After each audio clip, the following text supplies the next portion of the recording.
So today we're going to be talking about Go High Level and some of the pretty amazing features that it can offer us. And we're going to start by the automations tab, which is definitely where I spend most of my time in the business and where I pretty much make the automations for me and for my clients, right? So we're going to just start off with the calendar workflows.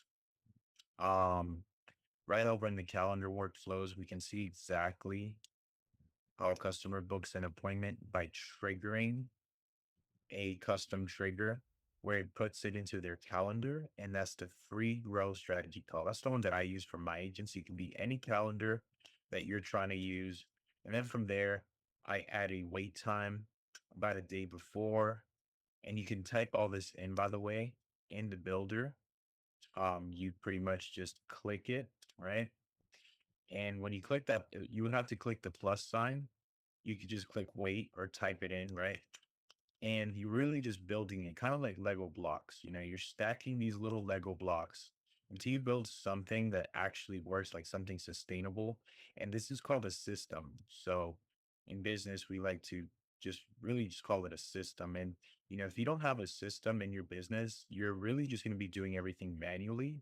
And you're going to have a tough time trying to just handle everything when things start to grow and when you're starting to like add new things to your business. There's going to be like a lot of things going on and you're just going to like really stress yourself out. So the things that you can automate, definitely try to automate it.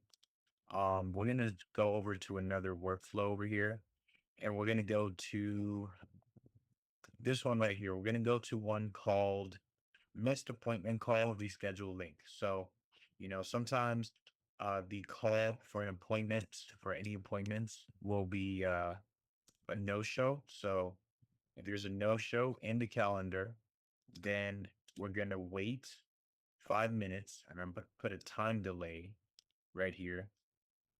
Now keep in mind, I don't want you guys to get confused with this. This is my type of workflow for a missed appointment call. You guys can edit it however you want to. I like to look at this as like a framework for what you can use. And then from there, you can pretty much tweak it to your liking, right? So the appointment status is a trigger, and you just pretty much add new trigger and just type it in, right? Or just copy it on the side so that way you guys know what I'm doing. So appointment status, you click it, boom, it appears right here. Event type, normal. Appointment status, no show. In which calendar? My calendar. Plus sign, press the plus sign.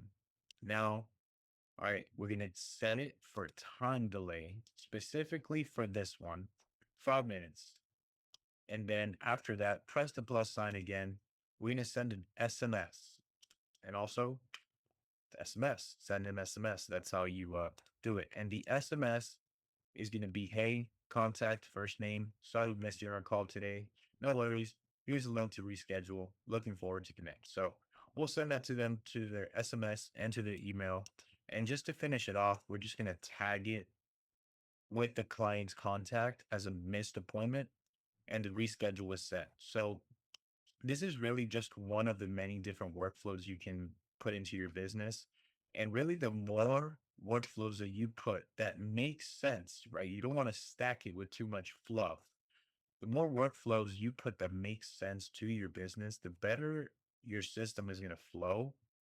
And all those little like missed appointments or those contacts that sometimes seem a little bit hard to reach now become, in reach, especially when you're doing more volume and you're working with lots of contacts, right? Or you're doing marketing, you're doing meta ads. So this is definitely where I spend a lot of my time, in my agency, pretty much just optimizing the workflows, removing the ones that we don't need, and adding the ones that we do need, right? So hopefully this helps you guys out. I'm going to be definitely doing a lot more and going into a breakdown of all the other workflows that I have. And I'll also go into a breakdown of the workflows that I have for my client, who's a pressure washing business owner, right? And a lot of home improvement guys can do a very similar type of workflows. So we'll be going into that soon. And I hope you guys like the video and subscribe, give it a like, and I hope you guys have just comment. So yeah.